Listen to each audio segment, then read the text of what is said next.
Umasipala ulungiselela impelasonto yephasika emnandi njengoba ulindele ukuthi kutheleke izivakashi ezingu-1.2 million. Amaphoyisa azobe ephithizela emgaqweni, emabhishi nasezindaweni zokujabula.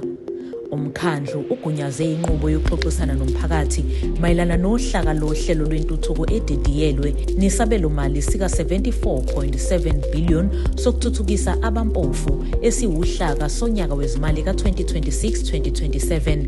Le nqubo yokuxoxisana izobandakanya izakhamizi, amabhizinisi nezinhlangano zomphakathi ngaphambi kokwamukelwa kwayo okulindeleke ngoMeyi.